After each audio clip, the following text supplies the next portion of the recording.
Algunos de los escritores o intelectuales se acercaron al régimen de Fidel Castro tras el triunfo de la revolución, junto con el Che Guevara, que por cierto murió, y otros, bueno, pues al principio se acercaron a las ideas revolucionarias y cambiaron y criticaron al régimen castrista. Un ejemplo de escritor que se acercó a las ideas revolucionarias y cambió de opinión, criticando al régimen de Fidel Castro. Eberto Padilla fue poeta cubano. Tras unos inicios marcados por su adhesión a las ideas revolucionarias, adoptó una actitud crítica frente al régimen de Fidel Castro, dando paso en su lenguaje poético al individual y lo lírico. Acusado de contrarrevolucionario, fue detenido en 1971, puesto en libertad al mes siguiente y tras redactarse públicamente en su juicio, pues, finalmente residió en Estados Unidos desde 1980, año en el que fue autorizado a abandonar el país. Y una de las obras es El justo tiempo humano de 1961.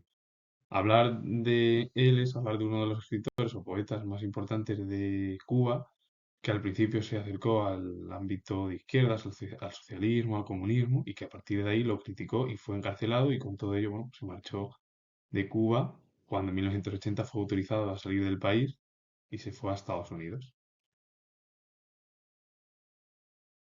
Rodrigo Fernández Retamar fue escritor cubano, perteneció al grupo de los poetas de la Revolución. Fue uno de los mejores exponentes del llamado coloquialismo hispanoamericano. La obra es Historia Antigua de 1965.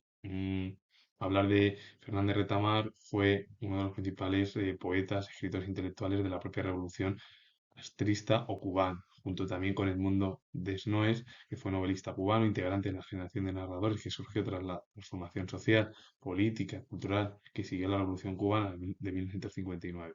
Su formación se llevó a cabo fuera de Cuba, concretamente en Estados Unidos, lo que le permitió instalarse en Caracas como profesor de inglés en 1953.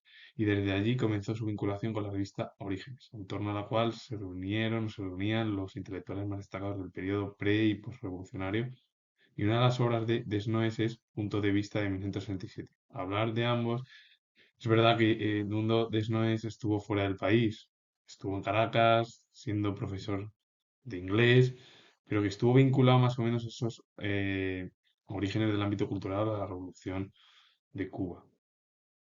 La revista Orígenes abarcó a gente a favor del régimen, contrarios, incluso pre-revolucionarios, post-revolucionarios, es decir, había diversidad de ideas en el ámbito cultural de la propia revista, pero vamos, como surge en diferentes países, no solo en América del Sur o en Iberoamérica o Hispanoamérica. Jesús Lara fue narrador y ensayista boliviano. Destacó por su narrativa indigenista y su labor en defensa de los indígenas del Valle de Cochabamba y del pueblo quechua cuya literatura y tradiciones recogió. La obra es, o una de sus obras, La cultura de los incas, la religión, los conocimientos, las artes de 1966.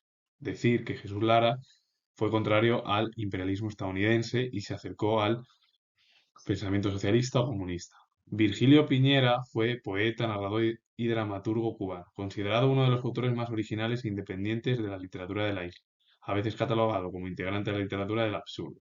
Una de las obras, Pequeñas maniobras de 1963, recreó la vida de un hombre deshecho por el miedo y bueno, comentar que muchos de ellos han dejado huella en la propia isla, en Cuba, y que ha habido grandes intelectuales desde la independencia del país, aunque bueno, hay que decir que Cuba no ha sido independiente hasta 1959.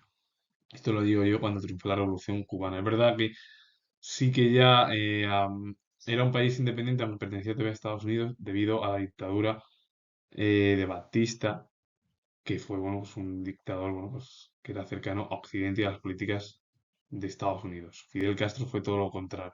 Y hoy en día Cuba lleva desde el año 59 con la revolución y con un sistema socialista o comunista en el país, al igual que otros países de eh, Hispanoamérica.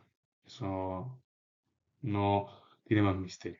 Así que con ello finalizo, comento que soy historiador y si os ha gustado este vídeo relacionado con el mundo hispanoamericano cultural, darle a like, suscribiros, poner comentarios y vuelvo a repetir que soy historiador y nos vemos en el siguiente vídeo.